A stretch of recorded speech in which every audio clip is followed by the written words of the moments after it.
നമസ്കാരം. Live media മൂർക്കനാടിന്റെ പുതിയൊരു വീഡിയോയിലേക്ക് എല്ലാവർക്കും സ്വാഗതം. മൂർക്കനാട് പഞ്ചായത്തിലെ വടക്കുംപുറം പ്രദേശത്ത് നടന്നിട്ടുള്ള ചില സംഭവ വികാസങ്ങളുമായി ബന്ധപ്പെട്ടിട്ടാണ് ഇന്ന് ഞാൻ ഈ വീഡിയോയുമായി നിങ്ങളുടെ മുന്നിലേക്ക് എത്തിയിരിക്കുന്നത്. കുറച്ച് ദിവസങ്ങൾക്ക് മുമ്പ് വാട്സപ്പിൽ വളരെ ഞെട്ടലോടെ നമ്മൾ കേട്ട ഒരു മെസ്സേജ് ഉണ്ടായിരുന്നു. മൂർക്കനാട് വടക്കുംപുറത്ത് 2 പേരെ തെരുവ് നായ ആക്രമിച്ച് പരിക്കേൽപ്പിച്ചു എന്നുള്ളത്. പേ ഇളകിയ നായാണ് എന്നുകൂടെ ആ വാർത്തയ്ക്ക് അടിക്കുറിപ്പ് കൊടുത്തപ്പോൾ കൃത്യമായി നമ്മളെല്ലാവരും ഞെട്ടി എന്നുള്ളതാണ് വസ്തുത. ദിവസങ്ങൾക്ക് ശേഷം വടക്കുപുറം സ്വദേശിനിയായ ഒരു യുവതി പരാതിയുമായി രംഗത്ത് വന്നിരിക്കുന്നു. കഴിഞ്ഞ ദിവസം മൂർക്കാട് വടക്കുംപുറത്ത് ഒരു നായ 2 പേരെ കടിച്ചു എന്നുള്ളതിൻ്റെ പേരിൽ ഇവിടെയുള്ള ചെറുപ്പക്കാരെല്ലാവരും കൂടിയിട്ട് ഏകദേശം 20-ൽ കൂടുതൽ ആളുകളുണ്ടായിരിക്കും. അവരെല്ലാവരും കൂടിയിട്ട് എല്ലാ നായനെയും തല്ലിക്കൊല്ലുന്ന രീതിയിലായിരുന്നു വടിയും കാര്യങ്ങളൊക്കെ എടുത്ത് നടന്നിട്ടുണ്ടായിരുന്നു. എൻ്റെ വീട്ടിൽ ഞാൻ ഏകദേശം ഒരു വർഷത്തോളമായിട്ട് 2 ഡോഗിന് ഫുഡ് കൊടുക്കുന്നുണ്ട്. അവർ രാത്രി ടൈമിൽ വരും, ഫുഡ് കഴിച്ച് തിരിച്ചു പോവാണ് പതിവ്. പകൽ സമയത്ത് പുറത്തിറങ്ങാറില്ല. അതിലൊരു നായനെ അവർ എൻ്റെ മുമ്പിൽ വെച്ച് റോട്ടിലിട്ട് തല്ലി. അത് ചോദിച്ചപ്പോൾ അവരെന്നോട് പറഞ്ഞത്, നിങ്ങൾക്ക് പരാതി ഉണ്ടെങ്കിൽ പഞ്ചായത്തിൽ പരാതിപ്പെട്ടോളാനാണ്.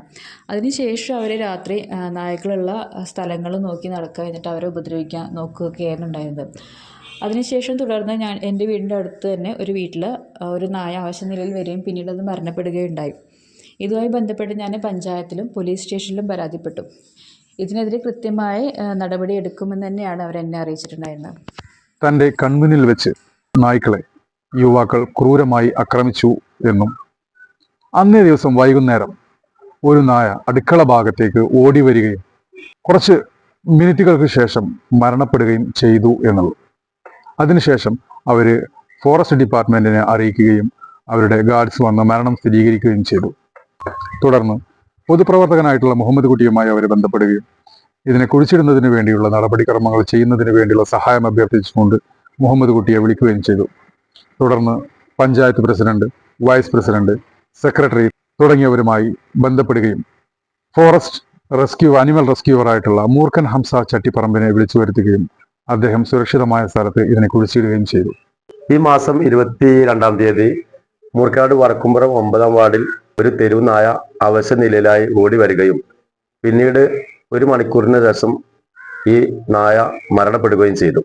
പിന്നീട് അനിമൽ റെസ്ക്യൂ ടീം വന്ന് ഈ നായയുടെ മരണം സ്ഥിരീകരിക്കുകയും പിന്നീട് ആ നായയെ സുരക്ഷിത സ്ഥാനത്തേക്ക് മറവ് ചെയ്യുന്നതിന് വേണ്ടി മൂർക്കാട് ഗ്രാമപഞ്ചായത്ത് പ്രസിഡന്റ്, വൈസ് പ്രസിഡന്റ്, ഗ്രാമപഞ്ചായത്ത് സെക്രട്ടറി എന്നിവരെ അറിയിക്കുകയും ഈ അറിയിച്ചതിന്റെ ഭാഗമായി ഈ നായയെ സുരക്ഷിത സ്ഥാനത്ത് മറവ് ചെയ്യുന്നതിന് വേണ്ടി ഫോറസ്റ്റ് അനിമൽ റെസ്ക്യൂവർ മൂർഖൻ ഹംസ ചട്ടിപ്പറമ്പ് എന്നിവരെ പൊതുപ്രവർത്തകൻ എന്ന നിലയിൽ ഞാൻ പഞ്ചായത്തിന്റെ നിർദ്ദേശപ്രകാരം അറിയിക്കുകയും പോയി മറവുകയും ചെയ്തു. പിന്നീട് വടക്കുംപുറം സ്വദേശിനിയുടെ പരാതിയെ തുടർന്ന് തഹസിൽദാരുടെ സാന്നിധ്യത്തിൽ മറവ് ചെയ്ത നായയുടെ മൃതദേഹം പുറത്തെടുത്തുകൊണ്ട് പോസ്റ്റ്മോർട്ടം ചെയ്ത് ഈ നായയുടെ മരണത്തിലെ ദുരൂഹത നീക്കുന്നതിന് വേണ്ടിയിട്ടുള്ള നടപടികളുമായി ഉദ്യോഗസ്ഥർ മുന്നോട്ട് പോവുകയാണ്.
മറവ് ചെയ്ത സ്ഥലത്തു നിന്നും തെരുവുനായയുടെ ജഡം പുറത്തെടുത്ത് പരിശോധനയ്ക്കായി അയച്ചു. ഇനി നിയമ നടപടികളുമായി പോലീസ് മുന്നോട്ട്. സ്വന്തം വീട്ടുകാർക്കോ നാട്ടുകാർക്കോ തെരുവുനായ്ക്കളുടെ ആക്രമണമേൽക്കുമ്പോൾ ജനങ്ങൾ പ്രകോപിതരാവുന്നത് സ്വാഭാവികമാണ്. പക്ഷേ ആ രോഷപ്രകടനത്തെ തുടർന്ന് ആക്രമണകാരികളല്ലാത്തതും ഓമനിച്ചു വളർന്നതുമായ സർവ്വ നായ്ക്കളെയും ഉന്മൂലനം ചെയ്യാൻ ഇറങ്ങുന്ന പ്രവണതയോട് ഒരിക്കലും യോജിക്കാൻ കഴിയില്ല. വന്ധ്യീകരണത്തിലൂടെയും പ്രത്യേക ഷെൽട്ടറുകളിലേക്ക് പുനരധിവസിപ്പിച്ചും തെരുവുനായ്ക്കളെ ഒരു പരിധിവരെ നിയന്ത്രിക്കാമെങ്കിലും കാലാകാലങ്ങളായി ഭൂരിപക്ഷം തദ്ദേശ സ്വയംഭരണ സ്ഥാപനങ്ങളും ഇതൊന്നും നടപ്പിലാക്കാൻ ശ്രമിക്കാറില്ല. മുൻകാലങ്ങളിലെ പോലെ ഈ ജോലിക്ക് ആളെ കിട്ടുന്നില്ല എന്നത് തന്നെയാണ് ഏറ്റവും വലിയ വെല്ലുവിളിയും. ഈ വിഷയത്തിൽ നമ്മുടെ മൂർക്കനാട് പഞ്ചായത്തിന്റെ നിലപാടറിയാൻ പ്രസിഡന്റ് ശ്രീമതി രശ്മി ശശികുമാറുമായി ബന്ധപ്പെട്ടപ്പോൾ പ്രതികരിക്കാൻ തയ്യാറല്ല എന്ന സങ്കടകരമായ മറുപടിയാണ് ലഭിച്ചത് എന്നോർക്കുമ്പോൾ വരും കാലങ്ങളിലും തെരുവുനായ ആക്രമണങ്ങളും കേസുകളും പൊല്ലാപ്പുകളും ഇനിയും പ്രതീക്ഷിക്കാം എന്ന് സാരം. തൊട്ടടുത്ത പാലക്കാട് ജില്ലയിൽ പോലും ഒരു ആന ചെരിഞ്ഞാൽ മലപ്പുറത്തിന്റെ മുതുകിൽ ചാർത്തി അപമാനിക്കാൻ കാത്തു നിൽക്കുന്നവരുടെ ഇടയിലേക്ക് ഇനിയും ഇത്തരം വാർത്തകൾ നമ്മൾ എറിഞ്ഞു കൊടുത്തുകൊണ്ടേയിരിക്കും.